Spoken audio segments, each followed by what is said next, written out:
The day is finished. The night has arrived quiet, patient, and kind. Free. The story will come to you all on its own. And if your eyes grow heavy, that's perfectly fine. Now let us begin. Long before time learned how to hurry, before clocks began ticking and nights grew noisy, there existed a hidden realm beyond the edge of dreams.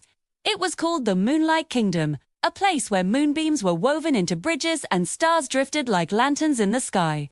In this kingdom, night was not something to fear. Night was a promise, and the keeper of that promise was a glowing force known as the everlasting starfire, magical light that guarded dreams, soothed worries, and wrapped sleeping children in peace. But one night, the light began to fade. In a small village on the very edge of the human world lived a child named Elora. She was not loud or boastful. She did not seek attention. Yet animals trusted her, and old trees leaned closer when she passed, as if listening. Every evening, Elora sat beneath her bedroom window, watching the moon rise slowly into the sky.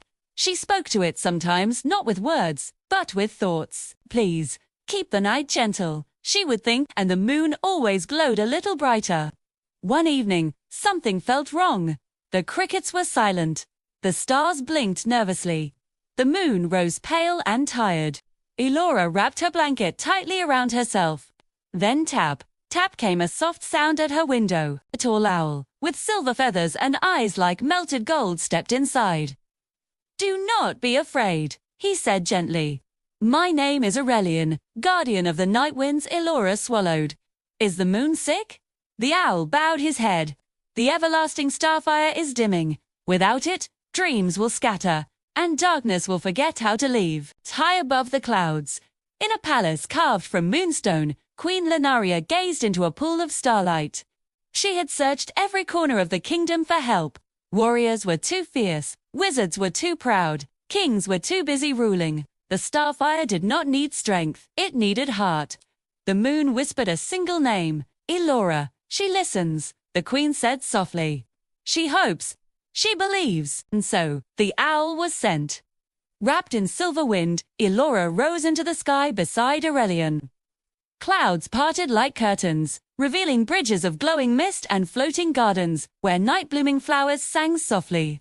Creatures bowed as she passed, foxes with starlit tails, deer crowned with constellations, tiny fairies carrying jars of moon glow. Elora felt small but not alone. To restore the starfire, Elora was told she must gather 3 ancient blessings. The first lay deep within the forest of echoing wishes. There stood a massive willow tree, its branches heavy with glowing tears. "I cry for the dreams children forgot," the tree moaned. Elora sat beneath it all night, listening to every whisper of hope that was never spoken aloud. At dawn, the willow stilled. "You remembered them," it said, offering a single tear of light. The second blessing required courage. At the edge of the world, where night meets morning, lived the phoenix of dawn, blazing with truth fire. "If I give you my feather," the phoenix said, "you must never lie to others or to yourself." Elora nodded. "I will try every day." The phoenix smiled and released a golden feather warm as sunlight. The final blessing could not be found in any forest or sky. Queen Lunaria led Elora to the fading, everlasting starfire. "It will only awaken if you give something of your own," the queen said. Elora thought of her fears, her doubts, her wish to stay safe and small. She placed her hand over her heart. "I promise," Elora whispered, "to choose kindness when it is hardest, to listen when others feel unseen, and to protect the light even in myself." Her promise became a glowing thread, weaving into the starfire. The starfire flared brighter than ever before. Stars danced, the moon sang. Night remembered how to be gentle again. Queen Lunaria knelt. "You carry everlasting stars within you." Aurelian spread his wings, and in a blink of moonlight, Elora was home. Elora woke the next morning in her bed, the moon fading softly from the sky. Was it a dream? On her windowsill lay a single glowing feather. That night, children everywhere slept peacefully. And whenever Elora looked at the moon, it watched back grateful, calm, and full of light. Now, the story is complete. The Moonlight Kingdom rests once more.